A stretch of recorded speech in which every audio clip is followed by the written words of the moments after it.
जय जोहार। मैं अभी आपको हॉस्टल वार्डन में जो सिलेबस में मैथ्स में लगा हुआ है घन और घनाभ उसके क्षेत्रफल और आयतन के बारे में बताने वाला हूँ। इससे पहले वाले वीडियो में मैंने आपको त्रिभुज, चतुर्भुज और वृत्त का एरिया के बारे में, क्षेत्रफल के बारे में बताया था। अभी मैं आपको घन और घनाभ, ये दो एडवांस मैथ्स का टॉपिक है जिसमें अभी मैं आपको लंबाई, चौड़ाई, ऊंचाई और क्षेत्रफल इसके बारे में मैं बताने वाला हूँ। इसके सभी सूत्र किस प्रकार से हैं और आपको इसको कैसे सॉल्व करना है, इस बारे में मैं आपको अभी डिटेल से बताने वाला हूँ। तो देखते हैं कि ये है क्यूब। क्यूब को बोला जाता है घन और क्यूबॉइड को बोला जाता है घनाभ। इसका सूत्र जो मैं है अभी आने वाले इस तरीके से मैं पूरा डिटेल बताऊंगा, लेकिन इससे पहले, जानने से पहले इसके बेसिक को पता करिए, बेसिक को जानिए। बेसिक के बारे में मैं आपको थोड़ा सा ब्रीफ कर देता हूँ।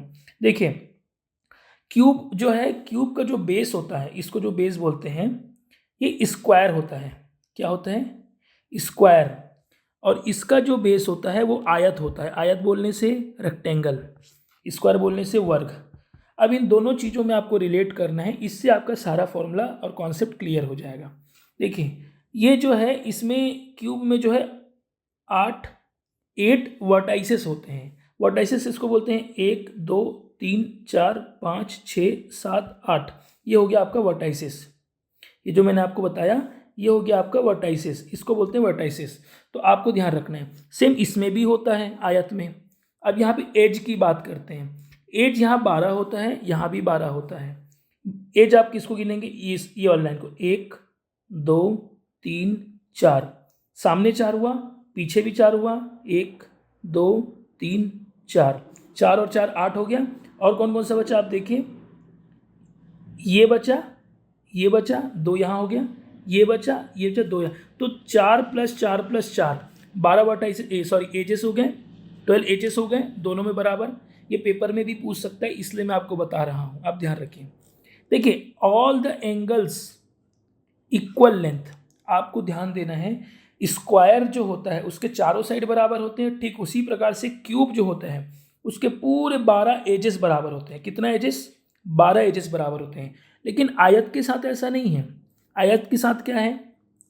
उसका अपोजिट साइड आर इक्वल। दोनों जो अपोजिट साइड होता है वो इक्वल होता है। जैसे देखिए, इसके इक्वल कौन सा होगा? ये होगा। इसके इक्वल क्या होगा? ये होगा। देखो ना, एक आयत की कल्पना करो। आयत तो आप जानते हो, आयत के ये वाला और ये वाला इक्वल होता है, और ये वाला और ये वाला इक्वल होता है। आयत कैसे बनता है? ये तो ये और ये इक्वल और ये इक्वल, तो अपोजिट साइड आर इक्वल। लेकिन 12 एजेस इसमें भी होते हैं, यही अंतर है। 6 फेसेस। फेस को कैसे कैलकुलेट करोगे? देखो, काउंट करो। सामने वाला जो है, 1 मिनट इसको मिटा देता हूं पहले। सामने वाला ये 1 फेस हो गया, ठीक है। इसके जस्ट पीछे वाला ये 2 फेस हो गया। नीचे वाला लेते हैं, ये तीसरा फेस हो गया। ऊपर वाला ले लेते हैं, चौथा फेस हो गया। इस साइड को ले लेते हैं, ये 5वां फेस हो गया। इस साइड को ले लेते हैं, 6वां फेस हो गया। सेम इस तरीके से इसमें 6 फेस हो गए, इसमें भी 6 फेस हो गए। उसके बाद स्क्वायर फेसेस, रेक्टेंगल फेसेस, वही हुआ। Area of all the faces are equal. सारे फेस इक्वल हैं, ये। तो इसीलिए आप एक साइड का भी निकाल लेंगे, एक फेस का भी, तो सारे कॉन्सेप्ट क्लियर हो जाएंगे। इसमें इक्वल नहीं होते हैं, अपोजिट फेस आर इक्वल। तो दोस्तों, ये बेसिक था। मैं बेसिक आपको इसलिए बताया हूँ ताकि आपको एडवांस समझ में आए। तो ये बहुत बड़ा मिथ है कि हम डायरेक्ट एडवांस पढ़ लेंगे तो हमको सब समझ में आएगा, इसलिए मैंने बेसिक को आपको कवर करने की कोशिश करी। देखो, ये एक फॉर्मूला है एडवांस मैथ्स का, जिसमें क्यूबॉइड, क्यूब, और ये तो आपके टॉपिक में नहीं है। ये सिलेंडर आपके टॉपिक में नहीं है, लेकिन मेरा रिकमेंडेशन रहेगा कि एक बार इसका एरिया देख लेंगे। मैं अभी आपको डिटेल कर रहा हूँ थोड़ी देर में। ये भी आपके टॉपिक में नहीं है, ये भी नहीं है, वैसे तो ये भी नहीं है, लेकिन मैं इसको बताऊँगा आपको। कोन भी नहीं है, स्फीयर भी नहीं है, लेकिन स्फीयर मैं आपको बताऊंगा क्योंकि मे बी वो आ सकता है। हेमीस्फीयर भी बताऊंगा, बहुत इजी है। तो ये चीज़ का आप हो सके तो स्क्रीनशॉट ले लो ताकि आप रिवीजन कर सको। इसका आप स्क्रीनशॉट ले लो और आप इसका रिवीजन कर लेना।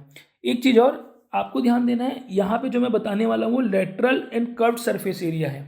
इसको बोलते हैं हिंदी में वक्र। इसको बोलते हैं हिंदी में वक्र। अच्छे से लिख देता हूँ इसको, वक्र या पार्श्व। ध्यान देंगे दोस्तों, वक्र या पार्श्व बोला जाता है इसको, ठीक है। टोटल सरफेस एरिया को बोला जाता है कुल सरफेस एरिया या पृष्ठीय क्षेत्रफल। क्या? पृष्ठीय क्षेत्रफल। अगर आपको पेपर में सिर्फ पृष्ठीय क्षेत्रफल बोलेगा तो आपको ये निकालना है, जब ये बोला जाएगा पार्श्व या वक्र तब ये निकालना है। और ये है वॉल्यूम बोलने से आयतन। और ये उसके बारे में क्या कहती है, जैसे एल को लेंथ माना है, बी को ब्रेथ माना है, एच को हाइट है, ऊंचाई, और ए मतलब यहाँ पे साइड है। तो मैं आपको थोड़ा डिटेल कर देता हूँ, उससे आपको काफ़ी कुछ क्लियर हो जाएगा। तो चलो हम सबसे पहले देखते हैं क्यूबॉइड के बारे में। तो देखो यहाँ पे एक कर्व्ड सरफेस एरिया लिखा है, टोटल सरफेस एरिया और वॉल्यूम। तो सबसे पहले मैं आपको एक बताता हूँ कर्व्ड सरफेस एरिया क्या होता है। कर्व्ड सरफेस एरिया मतलब सी से बोला जाता है। इसका बेसिक समझने की कोशिश करें। आप अगर बेसिक समझ जाएंगे तो कॉन्सेप्ट क्लियर हो जाएगा। कर्व्ड सरफेस एरिया होता है पेरीमीटर मतलब परिमाप, perimeter of the base into height. फिर से ध्यान दीजिए, मैंने लिखा perimeter of the base into height. तो मैं अभी आपका कर्व्ड सरफेस एरिया दोनों का निकाल के दिखाता हूँ कैसे होता है। देखो पेरीमीटर ऑफ द बेस वाला कौन से छाप में है दिख रहा है, बताओ ये क्या है? ये एक आयत है। क्या है? एक आयत है। आयत का मैं यहाँ तो फॉर्मूला लिखा है, यहाँ से तो आप देख ही सकते हैं, लेकिन अगर भूल गए तो क्या करेंगे, मैं जो बता रहा हूँ उसको ध्यान रखिए। पेरीमीटर मतलब होता है परिमाप। चलो बताओ आयत का परिमाप क्या होता है, किसको किसको याद है? मैंने पिछले क्लास में बताया था। आयत का परिमाप होता है 2l+b। क्या ये आयत का परिमाप है? मुझे ध्यान होना चाहिए।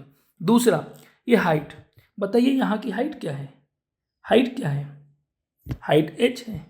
बस ये आ गया आपका कर्व्ड सरफेस एरिया। इसी को लिखा हुआ है 2l+b, या फिर h को सामने लिख लो या पीछे लिख लो। सामने लिखना है आपको, सामने लिख लीजिए। यह आपका कर्व्ड सरफेस एरिया आ गया। ठीक है। ठीक इसी प्रकार से मैं आपको इसका बताता हूँ, ये वॉल्यूम का। मैं टोटल सरफेस एरिया थोड़ी देर में बता रहा हूँ। चलिए मैं टोटल सरफेस एरिया ही आपको पहले बताता हूँ। इसको मैं हटा लेता हूँ। चलिए मैं टोटल सरफेस एरिया बताता हूँ। सी से हमारा आ गया कर्व्ड सरफेस एरिया का 2HL+B। टोटल सरफेस एरिया होता है boss CSA plus 2 into area of the base. क्या होता है? Area of the base. अब देखो CSA क्या था आपका 2HL+B plus area of the base क्या बताओ? इसका एरिया क्या होता है ये बताओ? एरिया तो आप जानते हैं, बहुत बेसिक है। क्या होता है? L/B यार, L/B। तो देखो अब ये जो फॉर्मूला हो जाएगा, सब में से आपने 2 को बाहर निकाल लेना, ये 2 ये 2, और आपको ये देखो ये फॉर्मूला यही आ जाएगा। 2 बाहर निकला तो ये इसके साथ मल्टीप्लाई हो जाएगा HL, इसके साथ मल्टीप्लाई हो जाएगा HB, और ये रह गया LB। इसी को सीक्वेंस में अरेंज करोगे तो आपको ये फॉर्मूला याद आ जाएगा। देखो दोस्तों मैं बता रहा हूँ कॉन्सेप्ट जो हमेशा के लिए आपको याद रहेगा। मैंने TSA में कुछ नहीं बताया है। जो CSA मेरा आया था वो CSA को ऐड किया हूँ 2 इंटू एरिया से। एरिया किसका? बेस का। क्योंकि देखो क्यूबॉइड जो होता है वो नीचे जो होता है ना उसी को रिफ्लेक्ट कराया जाता है। तो हो गया आपका टोटल सरफेस एरिया। मैं आपको वॉल्यूम बताता हूँ। देखो कॉन्सेप्ट मैं एक बताऊंगा, उसके हिसाब से सारे आपके बन जाएंगे। अब मैं आपको वॉल्यूम बता रहा हूँ। वॉल्यूम क्या होता है बताइए? क्या दिख रहा है? L/B इसका क्या है मुझे बताइए, आप खुद आराम से जान जाओगे। एरिया, और ये क्या है? H height. यही तो वॉल्यूम होता है जी। अब तेल के टीना देख लो, जो जितना उसमें नीचे में एरिया आता है ना, जितना एरिया रखाता है उसको आप हाइट में वो कर लो, ऐसे कितने हाइट का है, तीनों को मल्टीप्लाई करोगे आपका वॉल्यूम आ जाएगा। तेल जो है लीटर में आता है क्या? जो आप घर में तेल यूज़ करते हैं वो लीटर में आता है, किलो में तो नहीं आता। किलो में भी आता है लेकिन लीटर वाला चलता है यहाँ पे। एरिया इंटू हाइट, तो एरिया क्या है भाई? L/B। L/B, ये देखो L/B है ना। और यहाँ पे H रह गया हाइट, तो ये हाइट, तो LBH ये आपका वॉल्यूम आ गया। तो इसमें कुछ नहीं है दोस्तों, मैंने कॉन्सेप्ट बताने की कोशिश करी है। अब आपको मैं डायरेक्ट बताने की कोशिश करता हूँ, यहाँ से फॉर्मूला आप रिवाइज कर लेंगे, है ना। ठीक है। देखिए ये आपका क्यूबॉइड हो गया, क्यूबॉइड का आपका कर्व सरफेस एरिया हो गया ये, टोटल सरफेस एरिया हो गया ये, और वॉल्यूम हो गया LBH। अब हम क्यूब का पढ़ते हैं। क्यूब में देखो सारे साइड इक्वल होते हैं, क्यूब में सारे साइड इक्वल होते हैं, ऑल साइड आर इक्वल। तो यहाँ पे लिया है ए, मान लेते हैं इसके साइड को, तो देखो 4A स्क्वायर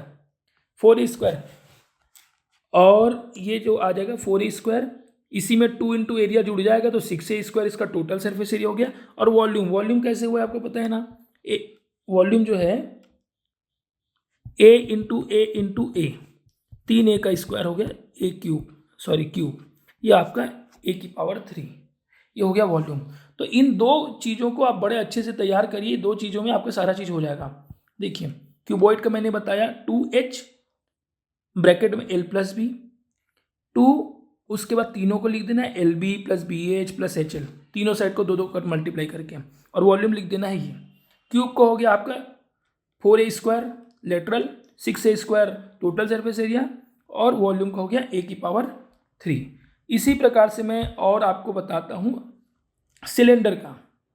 किसका? सिलेंडर आपके सिलेबस में लिखा नहीं है, लेकिन मैं फिर भी आप याद करके आइए, याद कर लीजिए 2πRH, ये आपका हो गया CA से, 2πRH आपका CA से हो गया, ये आपका हो गया TA से हो गया, 2πR बाहर निकाल लीजिए और R+H, 2πR+H ये आपका TA से हो गया, और ये आपका जो है वॉल्यूम πr² × H। वॉल्यूम का याद करो, एरिया ऑफ द बेस बोला था ना, ये सर्कल है ना, सर्कल का एरिया क्या होता है? πr² होता है, और इसका जस्ट हाइट ले लो जितना इसका हाइट है, तो ये हाइट में H, तो πr², H इसका ये हो जाएगा वॉल्यूम। ये हो गया आपका सिलेंडर का। मैं आपको स्फीयर का बताता हूँ। स्फीयर सॉलिड है ना, ठीक है, मतलब ठोस वाले की बात कर रहे हैं। इसमें भी कुछ कॉन्सेप्ट नहीं है, देखो मस्त इजी है। इसका जो है CSA आपका आ गया 4πr²। आप थोड़ी देर के लिए इसको छोड़ो, मैं बता रहा हूँ। CSA हो गया आपका ये। अब ये हो गया हेमीस्फीयर। हेमीस्फीयर क्या होता है? जो आपका स्फीयर उसको जस्ट आधा काट दो, अर्धगोला। तो देखो अर्ध है भाई, तो ये 4 है, तो इसका अर्ध क्या हो गया? 2 हो गया। जस्ट हाफ करोगे तो 2 होगा ना 4 का, तो πr², ये इसका हो गया। कई लोग जो है यार हेमीस्फीयर का क्या होगा ऐसा कंसेप्ट करते रहते। देखो कितना ईजी है, ये 4πr² हो गया, ये 2πr², ये हो गया CSA। अब इसी तरीके से वॉल्यूम का पहले बात करो, इसका मैं बताता हूँ। वॉल्यूम में देखो 4/3 πr³ है, 4/3 πr³ है। अब मुझे बताओ इसका आधा हो जाएगा फिर वॉल्यूम, तो वॉल्यूम 4 जो है डिवाइडेड बाई 2 करोगे, तो ये जो 2 डिवाइडेड होकर यहाँ आ जाएगा इसके जगह में, ऊपर क्रॉस मल्टीप्लिकेशन होने के बाद, तो 2 का आधा क्या है? कट जाएगा, तो 2 बचेगा, तो ये हो गया 2/3 πr³।